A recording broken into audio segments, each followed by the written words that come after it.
안녕하세요. 브라질의 손정수입니다. 요즘 유럽에서는 비가 많이 오며 많은 인명사상이 있었습니다. 아는 것과 같이 유럽에서는 특히 독일은 비가 오며 많은 사람들이 생명을 잃었고요. 중국에서는 지금도 비가 오고 있습니다. 폭우로 많은 사상자가 있었고요. 일본에서도 또 이런 태풍이 계속 이어지고 있습니다. 북반구에 계속 이렇게 비가 오는 반면 이 남반구인 이 아마존부터 시작을 해서 이 브라질 또 아르헨티나 인근 지역에는 비가 절대적으로 모자르고 있습니다.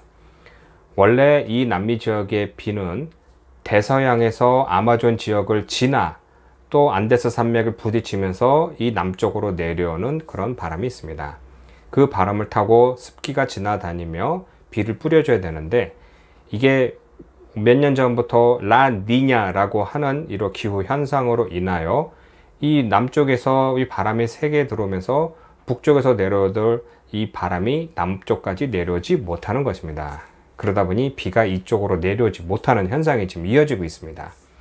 이런 상파울로 같은 경우 가장 이제 문제가 되는 건 인구가 가장 많은 주입니다. 그런데 이런 주에서도 가장 중요한 주도인 이 상파울루 시, 저도 이 상파울루 시에 살고 있는데요. 새벽마다 물이 끊겨서 물탱크에 물이 안 차서 며칠간 고생한 경험이 있습니다. 지금도 계속해서 새벽마다 물이 끊기고 있고요. 수도국에서는 언제 끊긴다라고 얘기를 안 해주고 새벽마다 조절하며 양을 줄이고 있습니다.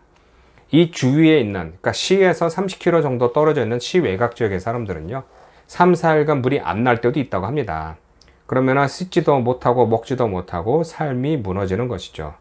그리고 이런 대도시를 벗어나 인근 지역에 있는 이런 소도시들은요, 바로 우리 상파울루 주를 먹여 살리는 농업과 또 이 공업지대가 있습니다. 이들의 생산량이 지금 현저히 떨어지고 있습니다. 먹을 것도 없고 또 농수로로 쓸 수 있는 물도 많이 줄어든다는 것이죠. 이게 엄청난 경제 발전의 걸림돌이 되고 있고요. 또한 이런 비는 이런 가뭄은 1910년 이후로 진짜 역사에 남을 만한 가뭄이라고 합니다. 원래 이 7, 8월 달에는 이 브라질은 제일 추운 겨울이고요. 비가 안 옵니다. 이게 한 10월부터, 지금 10월부터 봄비가 조금씩 내리며 계속해서 비가 1월, 2월까지 이어지며 많이 와야 됩니다.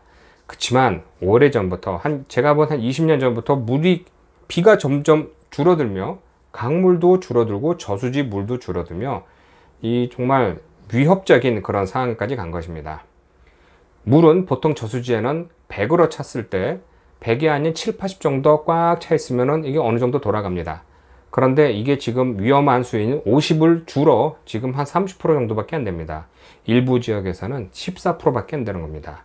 10% 이상 되는 물은요, 저수지에 있는 위에 떠 있는 물이 아니라 그냥 흙탕물입니다. 그 물이라도 퍼서 정수하여 마시고 써야 되는 상황까지 온 것이죠. 이렇게 계속 물이 안 오는 이유는 당연히 전 세계적인 이런 가뭄 현상, 또 기후 변화도 있고요. 중요한 것은 브라질은 전 세계에서 담수화, 그러니까 이제 민물을 12%, 전 세계에 있는 그 담수화 물의 12%를 가진 세계 최대 이런 민물을 가진 나라입니다.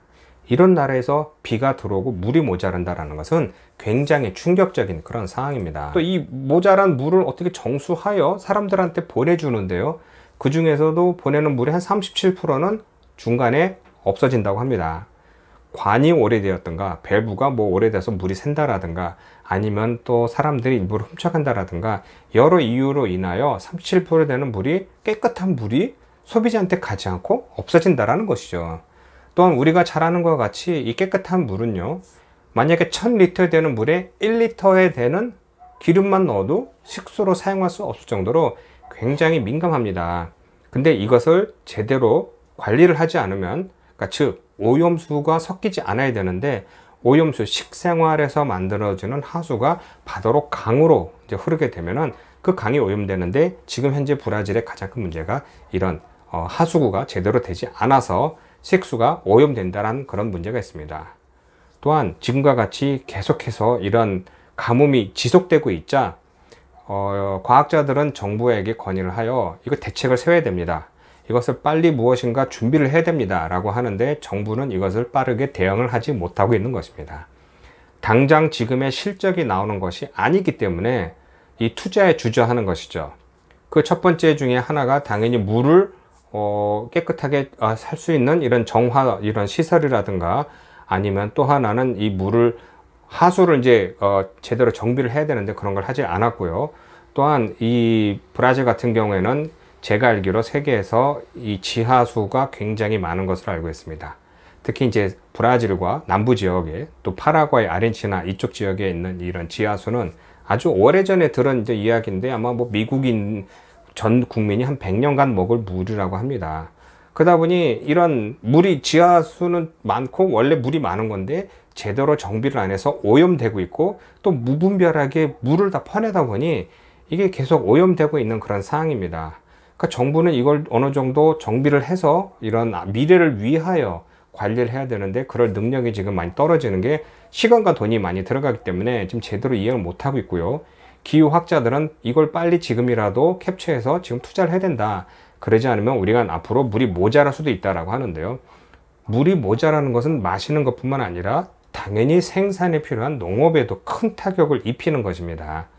또한 이런 물이 계속 이제 모자르게 되자, 얼마 전에 이 아마존 지역에는 강물이 말랐습니다. 세계에서 가장 큰 강물이라는 아마존 물이 말랐다고 얘기하면 모든 분들이 뭐 사하라 사막같이 된 것이 아니냐 물어보시는데, 그런 건 아니라 큰 강줄기는 있고 그 옆에 진짜 핏줄처럼 이제 연결되는 이제 강물들이 몇 개가 많이 말랐다는 것이죠. 그러니까 평상시 항상 물이 차던 것이 없는데, 이게 강이 말랐다는 것은 저도 진짜 한 20년 전부터 아마존 지역을 경험하고 알고 있지만요.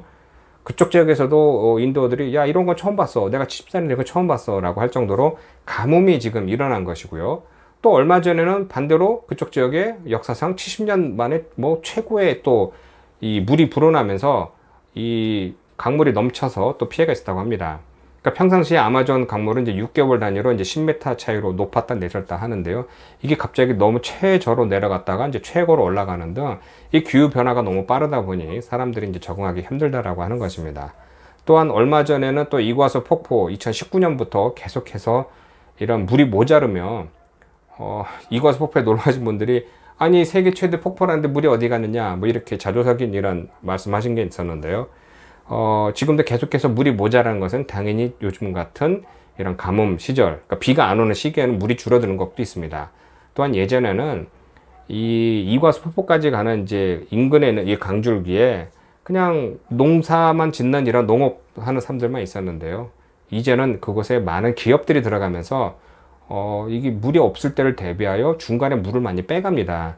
그러다 보니 맨 밑에 있는 이과수 폭포까지 물이 모자라서 요즘에 이제 많이 말랐는데, 지금 이렇게 이과수 폭포가 마른 경우가 몇 번 있습니다. 특히 1978년도에도 극심한 가뭄으로 이과수 폭포가 마른 적이 있었습니다. 그러니까 이게 뭐냐, 요즘 같은 시대에 말라서 색이 말이다 이런 게 아니라, 가뭄 현상은 계속 주기적으로 일어나지만 올해에 있는 이런 가뭄은 한 100년에 나올까 말까 하는 그런 가뭄이라는 그런 뜻입니다. 또한 이렇게 물이 모자르면서 브라질은 전략적으로 수력발전소에 많이 의존하고 있는데요. 왜냐, 세계에서 많은 물을 가지고 있는 나라이기 때문에 수력발전소를 많이 지어놨는데, 물이 모자르다 보니 수력발전소에서 터빈을 돌리지 못하고 있습니다.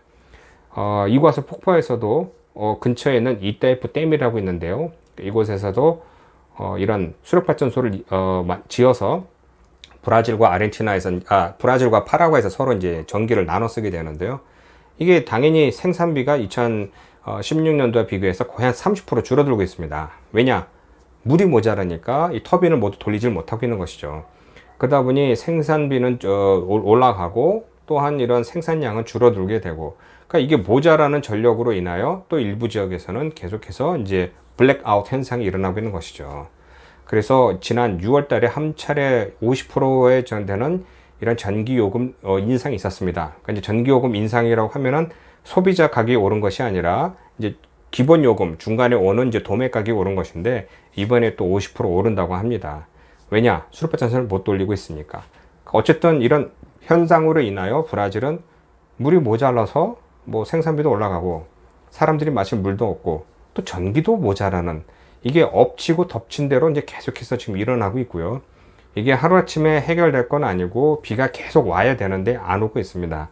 그러니 이 있는 자원이라도 좀 잘 관리를 해야 되는데, 지금 전국적으로 제가 알기로 기본 이제 위생 시스템, 그러니까 상하수도 시스템이 100%가 아니라 80% 정도밖에 안 됐다고 합니다. 그 나머지는 그냥 하천으로 그냥 계속해서 그냥 하수 이제 생활 이제 식수를 이제 버린다 그런다 하는데, 이런 것도 빨리 좀 정비를 하고 또 지하수를 좀 보호하는 것을 좀 도입해야 되지 않나 하는 마음에 이제 오늘 동영상 만들었습니다.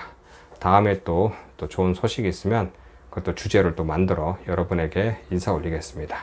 고맙습니다.